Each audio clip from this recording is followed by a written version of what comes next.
there in the back? So? Is that better? Okay, I'll just lean over more. When I was asked to speak about Western approaches to the prophet, I realized how stressful it is for me to speak about this topic, whether to a Muslim audience or a non-Muslim audience. Muslims are not, nor should they be, accustomed to hearing about the prophet in a negative way, or hearing him spoke of negatively. But that's exactly how, to one extent or another, he has always been portrayed in the West.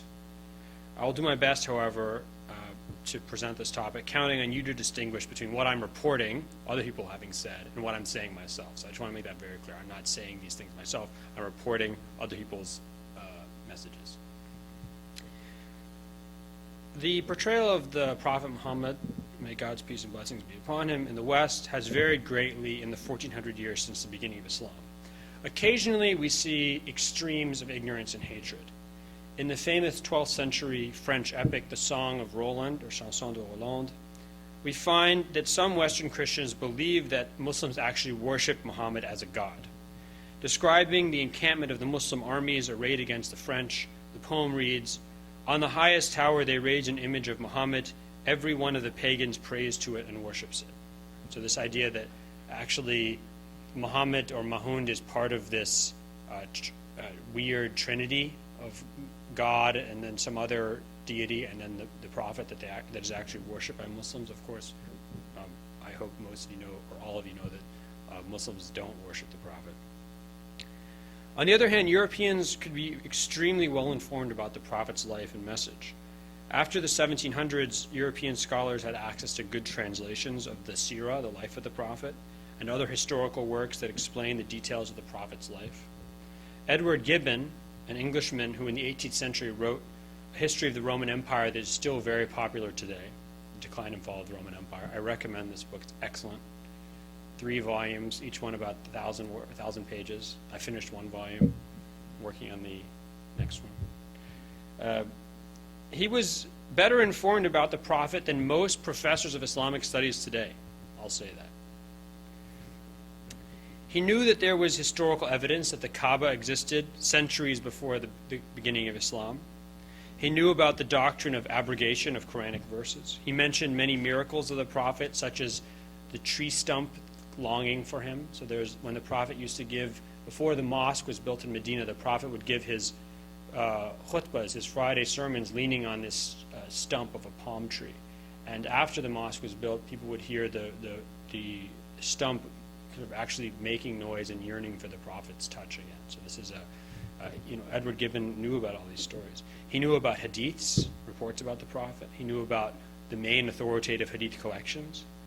And unlike many Muslims today, and unlike many media commentators today, he knew that there's a hadith that promised 72 heavenly beauties. People always say 72 virgins, 72 heavenly beauties for every Muslim, not just martyrs. This is very important. We need to get this out on the street. Every Muslim gets 72 heavenly beauties. You don't have to be a martyr. Very important. There's not a lot of marginal benefit there, right?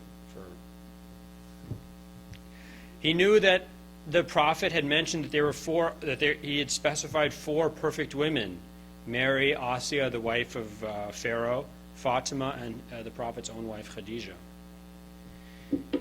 In many of the varied depictions of the prophet in the West, however, we see consistent negative themes that frequently appear across the centuries. They are: 1, that the prophet was an impostor and an opportunist; 2, that his message was stolen from other religions, it was not innovative or new; 3, that, and this is very important, that he was a lecher, that he was sexually deviant in some way and lustful; and 4, that he was a violent fanatic. These are 4 images and themes that appear constantly over and over again from the 700s until today. We see many of these themes, actually, or actually all of them, in the writings of John of Damascus. John of Damascus, he died in 749 of the Common Era. He was a Syriac Christian living in Damascus. And he actually, for many years of his life, worked as an administrator in the Muslim caliphate for the Umayyad caliphs in Damascus. And later on in his life, he became a monk and he retired to a monastery. He wrote many books about Christian heresies. And one book called The Fount of Knowledge. In this book, he actually talks about Islam as a Christian heresy. And then he wrote another book called Disputations Between a Christian and a Saracen, between a Christian and a Muslim. So he's sort of the godfather of all Christian polemics against Islam. He wrote, Muhammad, the founder of Islam, is a false prophet who by chance came across the Old and New Testaments, and who also pretended that he encountered an Arian monk and thus devised his own heresy. So John was claiming that the prophet plotted dishonestly to cobble Islam together from existing holy books, Jewish and Christian holy books. With John of Damascus, we also see the emergence of the idea that the prophet was a violent man, a man of the sword, and that this fact undermines the truth of his prophetic claim, because, John says, true teachers like Jesus are men of peace and not men of war. It's important to remember that the way that the Christian population of the Near East was first exposed to Islam was through the Muslim conquests, through Muslim conquests of their regions like Egypt, like Damascus, like Iran and Iraq. Now, that doesn't mean that Muslims shed a great deal of blood in this area or forcibly converted people. I actually still do tell students, if they can find one instance of forced conversion in the first 300 years of Islam, I'll give them an A in class. One student actually found this once, but it was not really forced because it was a governor who was a rebel who did it, so I didn't count that. So he didn't get an A. But he got, added grade points for initiative. But I mean, this is, so, but the Christian population of the Near East were conquered. They were conquered, and they were then ruled by a Muslim state. And that was, so this idea of Islam being a religion linked with violence and war was very clear to the Christian populations of the lands which the Muslims conquered. Stories of Muhammad's imposture and hypocrisy reach comic levels in the chanson de geste, which is a genre of popular tales told in medieval French from the 11th to the 13th centuries. Hildebert of Tours in the 11th century wrote a poem called Historia de Muhammad, the history of Muhammad, the most widely read medieval work on Islam, which was peppered with stories of the prophet as a drunken fool. It tells that he was buried in a temple with a coffin lid that was magnetic, or a coffin that was magnetically suspended to fool people into believing in him. So this idea that the prophet is an imposter, that he's a charlatan, that he uses various ruses to convince people of the truth of his message. The story, later, another sort of storyteller named Alexandre Dupont wrote a book called Roman de Mohammed in 1258, which is a French poem based on a Latin original, which shows the prophet as an impostor who uses a dove sitting on his shoulder to convince people that he's receiving revelations from this dove. So what he would do is, supposedly, is he'd put bird feed in his ear, and then this dove would come and eat food out of his ear, and people would think that this dove was in fact whispering messages into his ear, divine revelations.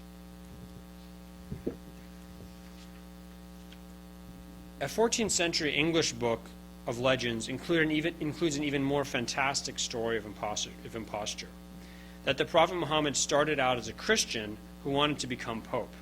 When he realized there was no place for him in Rome, he made his way to Syria, where he bewitched the Arabs into believing that he was a prophet.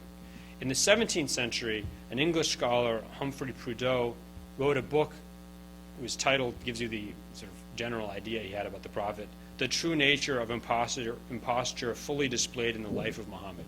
And that's Old English, so there's all sorts of weird vowels and apostrophes and places like that in the title.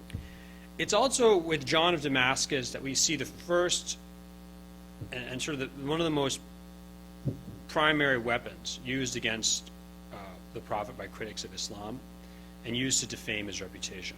And that's his marriage to Zainab. Now, this is something that actually happened. We know about it in the Quran. So the prophet adopted a young man into his household. His name is Zayd ibn al-Haritha.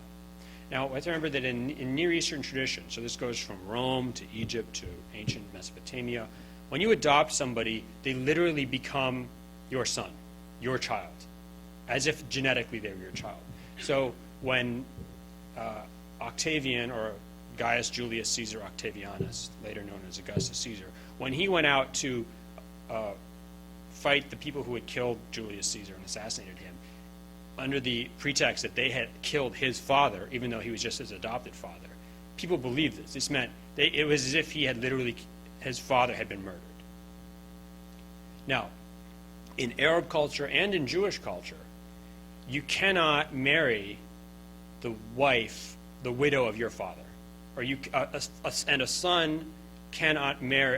father cannot marry a woman who was previously married to his son. So if you look at Jewish tradition in the ancient Mediterranean, ancient Near East, you look at Arabian culture, this is something it's equivalent to incest. You can't, a father cannot marry someone to whom his son was previously married, a woman. Now, what happened was Zayd, the adopted son of the prophet, was married to a woman named Zainab. And their marriage is having problems. And this was a particularly sensitive issue because the problem was that Zainab was really in love with the prophet, right? And the prophet encouraged them to stay together, but eventually their marriage became so tempestuous and problematic that he allowed them to be divorced. And then he married Zainab. This is very problematic. Okay? Now, it was controversial during the life of the prophet. This is why the Quran devotes several verses to this. Zayd is one of the two people mentioned in the Quran, contemporaries of the prophet, besides the prophet. Only two contemporaries of the prophet are actually mentioned by name in the Quran. One of them is one of his enemies, Abu Lahab, and the other one is Zayd. This is a very controversial issue. And what the Quran says is, it's okay for you to do this because an adopted son is not like a real son. And this is where we get in Islam the principle that adoption is never the same as a blood relation. You can adopt children. You can bring them into your family. You can take care of them. You can raise them. But they are never your child. They are always genetically different from you. And therefore, if they marry somebody and then divorce them, that person it's not as if your own child has married that person. So the prophet had in fact not broken any taboo. But this is very controversial. And the prophet was criticized by his enemies and by his people who wanted to discredit him for this action. Now, this is then picked up as a central criticism of the prophet by Christians and other non-Muslims who were writing polemics against Islam in the early Islamic period. So John of Damascus makes the accusation that Muhammad had fallen in love with his adopted son Zayd's wife, Zainab, had committed adultery with her, and then had manipulated the verses of the Quran to allow her divorce from Zayd and to allow him to marry her. John claims that the prophet's lust was so irrepressible that he used his false claims as a religious leader to justify them. So he's this idea that the prophet is literally unable to control his passions. The story of Zainab and the notion that the prophet used his religion to both possess women and also, in this case, commit adultery and, in cultural effect, incest, were repeated so many times in Christian sources that it defies counting. I mean, if you look at the amount of times this story is brought up by Christian polemicists writing against Islam, whether in the Near East or in medieval Europe or in early modern Europe, literally it's over and over and over again. You could just list the authors endlessly. Just two examples here will suffice. There's a very interesting, sort of mysterious 9th century Christian writing in Baghdad, an Arab Christian named Abd al-Masih al-Kindi, who cited this as a major objection to Islam's claims of prophethood. All the way in England in the 13th century, the historian Matthew of Paris noted that Muhammad used revelation to excuse an affair he had with a servant's wife. And so you can see this is also sort of another version of the Zayd story. It is really in the 1600s that Europeans started getting more reliable and fully colored pictures of the prophet's life and mission. Sources like the Muslim biography of the prophet and the chronicles of the Muslim historian Abu Fida were translated into Latin and widely read by scholars. The Quran had been translated into Latin in 1143, but its translation was improved on and commentary added. In 1647, it was translated into French for the first time, and in 1734, the Quran was first translated into English. But the common and abiding stereotypes about the prophet continued. Edward Gibbon, as learned as he was, stated that the religion of Islam was that the religion that the prophet preached is, quote, compounded of an eternal truth and a necessary fiction. So the eternal truth is that there's only one God. Gibbon admits that. But the necessary fiction that Muhammad had to come up with is that he was the messenger of God. So this idea that even if you kind of respect Islam as a religion, the prophet is still a liar because he's not really a prophet, because Islam is not the true religion. Edward Gibbon noted that although the prophet was monogamous for his 25 years of marriage to his first wife, Khadijah, he was, quote, inclined to jealousy, and when he fell in love with his adopted son's wife, Zainab, quote, the amorous prophet forgot the interest of his reputation. So here we see the image of the prophet as, again, uncontrollably lustful. The 19th century Swiss historian Jacob Burckhardt wrote that the prophet, quote, stole scraps from other religions to compose his own message. He says that Muhammad was successful because he was, quote, personally very fanatical. And Burckhardt then goes on to say that the victory of Islam in the Near East is a great victory of fanaticism. And that the prophet had made every sin forbidden except lying, because lying he reserved for himself. This idea that the prophet is a liar, right? That he's an impostor. Of course, we see these abiding stereotypes thriving in the West around us today. The Danish cartoon crisis of 2005-2006 was sparked in part by an image of the prophet with a turban packed full of bombs. In the 1988 novel The Satanic Verses, Salman Rushdie's half-dream, half-polemical recreation of Mahund, his prophetic character's world in Mecca, was a den of prurience and vice. Often we find vilification of the prophet coming from evangelical Christian leaders in the U.S. Pat Robertson stated on television that this man, and I quote, this man, Muhammad, was an absolute wide-eyed fanatic, a robber, a brigand, and a killer. These terrorists, Robertson continued, Muslim terrorists, are carrying out Islam, and Islam is fraudulent, quote, a monumental scam, and a direct theft of Jewish theology. That was on Fox News. The Reverend Jerry Vines called Muhammad, quote, a demon-possessed pedophile who had 12 wives, and his last one was a 9-year-old girl. This last reference to a 9-year-old girl is, of course, referring to the prophet's marriage to Aisha. By Aisha's own testimony, and this is found in the most reliable, what's considered by Sunni Muslims to be the most reliable collections of reports about the prophet, she said that she was between 9 and 10 when the prophet consummated his marriage with her. So they actually agreed on the marriage when she was 6, but the marriage was consummated when she was between 9 and 10 years old. This accusation of pedophilia has now replaced the Zainab incident as the proof of Muhammad's sexual deviation. It's a crime to fit our time. Of course, we have to remember that what constitutes appropriate ages for marriage or sexual intercourse are entirely conventional and based on the laws of cultures of specific states and peoples. There is no universal age of consent, if you look throughout history. It is thus no surprise that no critic of Islam or Muhammad brought up the Aisha's age until the 20th century. So you don't see anybody criticize the prophet for marrying Aisha and marrying a 9-year-old until relatively recently. It's the Zainab issue that is the big, if you want to look at sort of categorized criticism of the prophet, the sexual deviation category, it's the Zainab issue that dominates that category. The Aisha issue is never brought up. There's one instance, Abdul Masih al-Kindi in the 9th century in Baghdad, he mentions the prophet's marriage to Aisha. But again, the criticism is that the prophet is uncontrollably lustful, because in the seerah of the prophet, the traditional biography written about him by Muslims, he sees Aisha in a dream before he marries her. And he sees her dressed in sort of gorgeous silk brocades and stuff. And the Abdul Masih al-Kindi says, look, he's so infatuated with her that he's having these dreams about her. So the issue is that he's infatuated. The issue is not her age. The reason why we don't see this issue brought up is because marrying girls considered underage today was completely commonplace in the pre-modern world. Under Roman law, the earliest permitted age for marriage was 12. And in the heyday of the Roman Empire, let's say 2nd century Common Era, by 14, a girl was considered an adult whose primary purpose was marriage.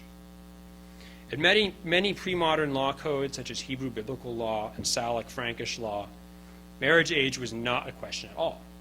it was assumed that when a girl reached puberty and was able to bear children, she was ready for marriage.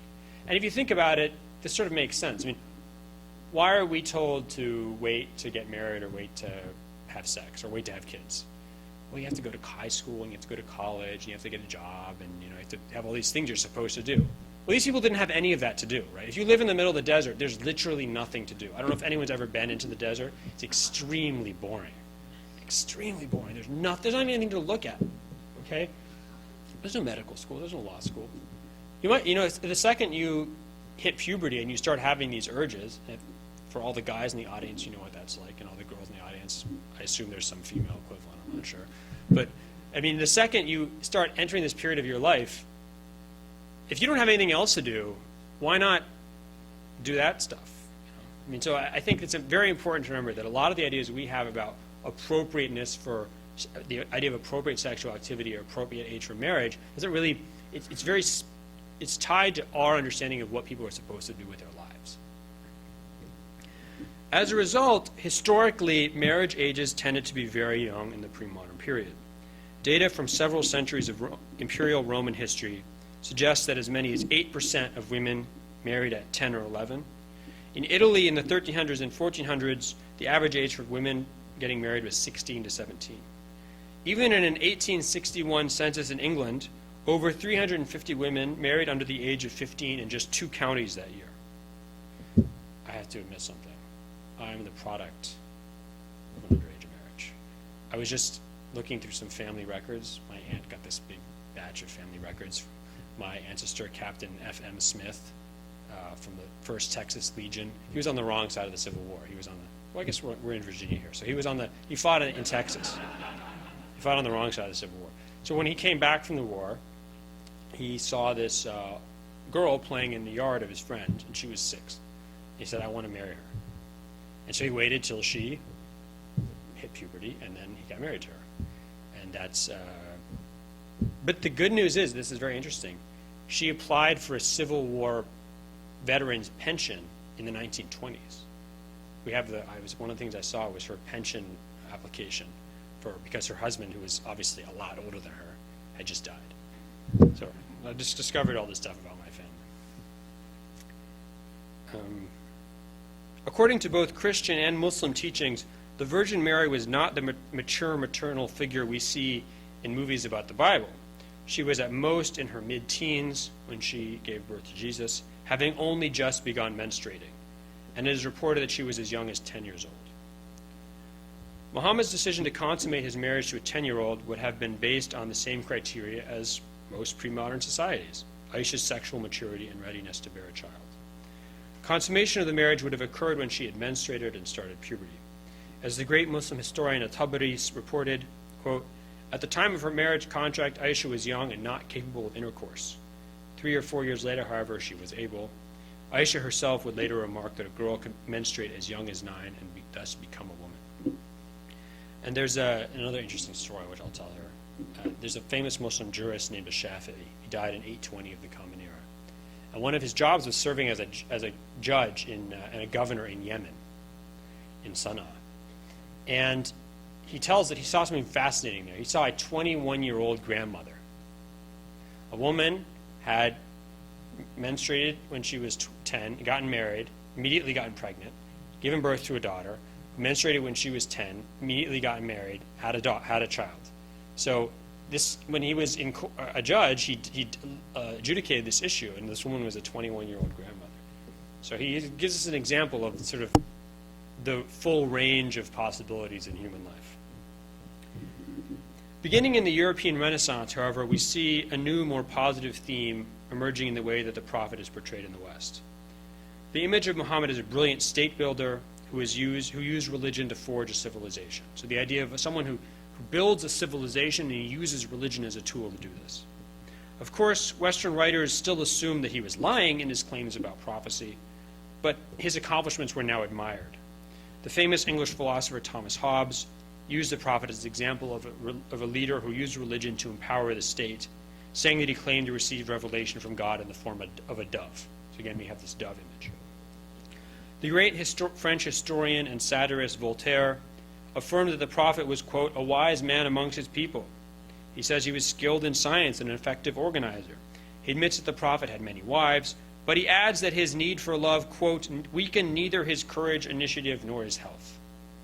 Voltaire defends polygamy as accepted in the cultures of the Near East, adding that the prophet actually restricted the practice from its excesses, i.e. men who had hundreds of wives. So if you look in the book of Kings, you see that Solomon has some 700 wives. So the prophet actually restricted this. In just 3 centuries, Voltaire adds, the Muslims, quote, put in motion by Muhammad resembled the genius of the ancient Romans. Although Muslims did conquer the Middle East, Voltaire notes that neither the prophet nor the Muslims ever forced people to convert to Islam. In the writings of scholars like Voltaire, who were much more interested in criticizing corruption and the backwardness of the Catholic Church than insulting Muslims, Muhammad became an idealized alternative, a useful countermodel to point out the flaws of Western institutions. It's very important to remember that when you read Voltaire's writing about Islam, he's not really writing about Islam, he's trying to criticize the Catholic Church, and especially Jews. Voltaire did not like Jews very much, I don't think. And he uses the prophet as sort of an alternative, and the prophet's life as an alternative to the Western religious institutions. The prophet had set out, Voltaire writes, to purge Arabia of Judaism, heretical Christianity, and idolatry in order to establish the worship of the one God. Unlike Catholics and Jews, Voltaire claims, the followers of Muhammad were open to knowledge and advanced far beyond Europe in their sciences. Even amongst these partial admirers of the prophet, however, we still find the belief that he was a liar who used religion falsely to achieve his ends. In part, this is inevitable among scholars and people who do not believe in Islam. If you don't believe that Muhammad was truly sent by God, then you must believe he was either insane or a liar. A fascinating alternative to this idea of Muhammad as an impostor, however, is the idea that sincere prophethood is part of human history. We find this idea in the writings of the 19th century Scottish historian and philosopher Thomas Carlyle. Carlyle saw history as the work of great men who represented and brought about the great stages of human history. He picks the prophet as the person who represented the shift from the great man as a god, for example, amongst the Greeks and the Vikings, to the great man as a prophet. Muhammad was a humble and frugal man, unlike the decadent Roman and Persian kings. Carlyle feels, far from being a liar, it is Muhammad's very sincerity that Carlyle finds so inspiring. He feels that sincerity is essential for a great man, and Muhammad was so sincere that he was not even conscious of how sincere he was. Quote, such a man is the very heart of truth, Carlyle writes. He cannot abide falsehood. He is so committed. Although Carlyle was never a Muslim, he admits that the prophet's holy book was sincere and an expression of his greatness. Carlyle writes, quote, really, his utterances, are they not a kind of revelation? What we must call such for want of some other word? Looking back on centuries of vicious attacks on the prophet in the West, Carlyle states that calling him a liar or an impostor is, quote, disgraceful to ourselves only. Quote, the word that this man spoke has been the life guidance now of 180 millions, today 1.3 billion, of men these 1,200 years. Carlyle continues, are we to suppose that it was a miserable piece of spiritual legerdemain, this which so many creatures of the Almighty have lived and died by? The most interesting thing to me about the Western depictions of the prophet is how little they have changed in 1,400 years.